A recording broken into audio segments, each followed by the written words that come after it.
The C-17 Globemaster cut through the clouds like a ghost in the night, engines humming in steady rhythm. Inside, soldiers slept, medics checked gear, and flight crew murmured over checklists. Amid the quiet bustle sat one passenger who hadn't said a word since boarding. She wore no rank insignia, no obvious badges, just a flight jacket, faded from years of service, and a name tag that simply read, A. Lane. Captain Morgan, the loadmaster, had noticed her during boarding. "You part of the medical team, ma'am?" he'd asked casually. She'd looked up from her small duffel bag, eyes sharp, but calm. "Just catching a ride." Her voice had the weight of someone used to command, but she offered no explanation, and he didn't push. She strapped herself in, pulled her cap low, and went silent for the rest of the flight. 2 hours into the mission, the radio crackled. The pilot's voice came through, tense. "We've got radar shadowing on our 6. Possible fast movers. No ID yet." The C-17 wasn't built for dogfights. If something was tailing them, they were at a serious disadvantage.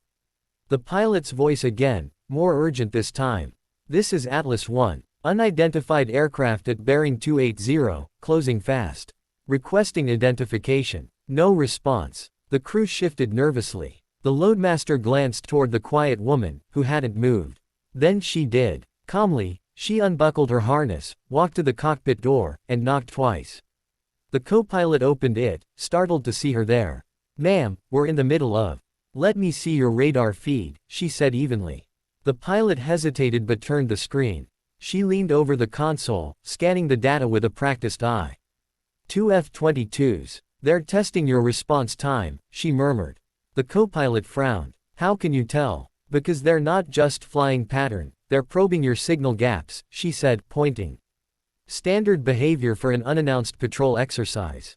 The pilot turned in his seat, surprised. "And you'd know that how, exactly?" She straightened up, the faintest smirk tugging her lips. "Let's just say I've flown with them before." Before anyone could ask more, the radio crackled again, this time with a crisp, clear voice. "Atlas 1, this is Talon Flight, confirm cargo and passenger manifest."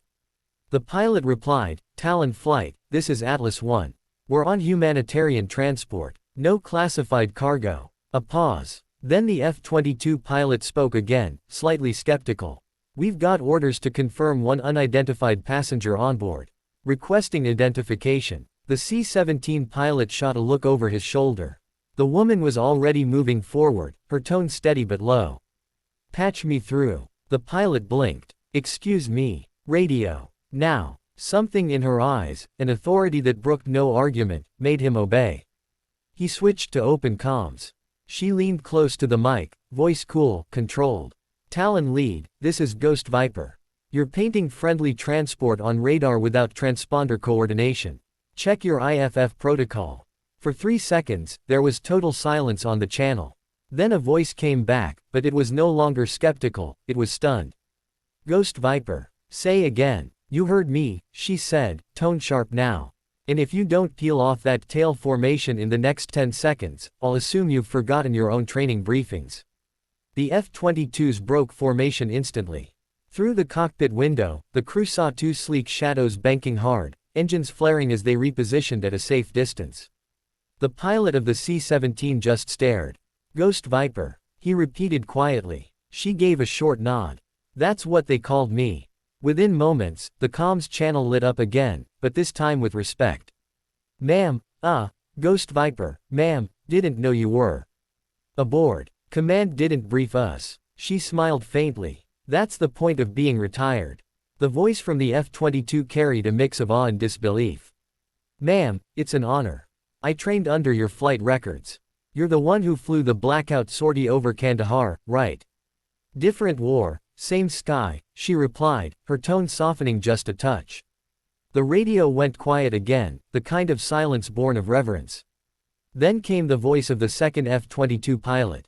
"Permission to escort you in, Ghost Viper." "Negative," she said, almost playfully. "Stay on your patrol. I don't need a chaperone." The 2 pilots chuckled over the channel, but their respect was clear. "Understood, ma'am." Talon Flight standing down. "Godspeed, Ghost Viper." As the signal faded, the cockpit crew just sat there, speechless.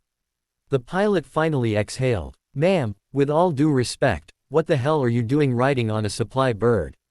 She looked out the window, the high clouds reflecting in her eyes. Visiting an old base. Sometimes it's good to remember where it all started. Morgan, still half in shock, muttered from the back, they taught about you in flight school. The pilot who flew the damaged Raptor home without avionics. They said you vanished after that mission. She turned, her gaze quiet but amused. I didn't vanish. I just stopped needing a call sign, until today. The C-17 settled into smooth air again, and the hum of the engines filled the silence. Crew members whispered among themselves, each processing the revelation in their own way. Later, as the transport approached the landing strip, the air traffic controller's voice came through the radio. Atlas 1, clear to land. Be advised, F-22 Talon flight requests permission to perform flyover salute. The pilot grinned, glancing back at her. For you, ma'am. She shook her head, but there was a glint in her eye. Let them have their moment. As the C-17 touched down, two F-22s streaked overhead in perfect formation, vapor trails crossing the sunset sky. The crew looked up in awe. For a brief moment, the quiet passenger allowed herself a small, genuine smile. Once Ghost Viper. Always Ghost Viper.